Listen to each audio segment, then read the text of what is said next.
ભગવાનના ભક્તો બધા થઈ ગયા, કેટલા લાલ શંકરાદિક બધા રાજા મહાન મહાન ભક્તો સંતો થયા, રાજ્યમાં થયા, સમાજમાં પણ થાય. એ બધા હીરા કહેવાય કે એને જગતને પોતાના દેશ માટે ખપી ગયા, સમાજ માટે ખપી ગયા, પોતાના ધર્મના વિચારોથી પોતાની મુક્તિ મેળવી શક્યા.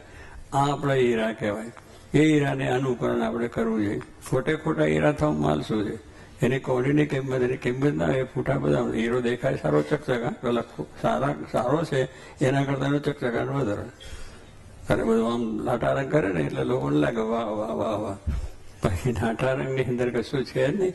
માટે આપણે પાછા વળવું. અત્યારથી તમારો જીવનની અંદર, અત્યારથી જો તમે જેમ સારા વિચારો લાવશો એમ તમારું જીવન હીરો બનશે. તમે સારા ભગવાનના ભક્ત બની શકશો, સમાજ સેવક સારા થઈ શકશો, રાષ્ટ્રના પણ સેવા તમે સારી કરી શકશો અને આ ભગવાનની ભક્તિ કરીને આત્માનું કલ્યાણ કરી શકશો. તો આપણા એ વિચારો છે એને સમય. એટલે સારા પુસ્તકો એટલે આપણા જે ધાર્મિક પુસ્તકો છે એનું વાંચન કરો, તમારા અભ્યાસની સાથે એ કરો. વેપાર કરતા હોય તો પણ એની અંદર ધાર્મિક પુસ્તકો, મંદિર છે, કથા છે, પાઠ પૂજા છે એ કરો. એમાંથી સારા વિચારો સારું, તમારો ધંધામાં શાંતિ આવે છે.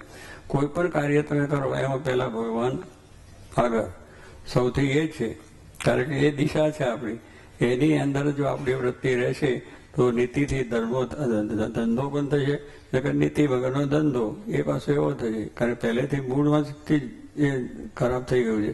એટલે સારું મૂળ આપણે થઈએ એના માટે આપણા શાસ્ત્રો છે, સત્પુરુષો છે, એના સમાગમો વહેલા રહીએ અને એને વાંચન કરીને આપણે સારા વિચારો મેળવી શકીએ અને જેથી કરીને આપણે આપણા દેશની, સમાજની, કુટુંબની, પરિવારની સેવા કરી શકીએ અને ધર્મની જીવન જીવીને આત્મા પરમાત્માનું જ્ઞાન મેળવીને આપણે ભગવાનને રાજી કરીને આપણું કલ્યાણ કરી શકીએ. બીજા અનેક માણસો એ પ્રેરણા આપણે લે અને એને પણ સુખ્યા થાય એવું ફળ આપ સર્વને મળે એ જ પ્રાર્થના.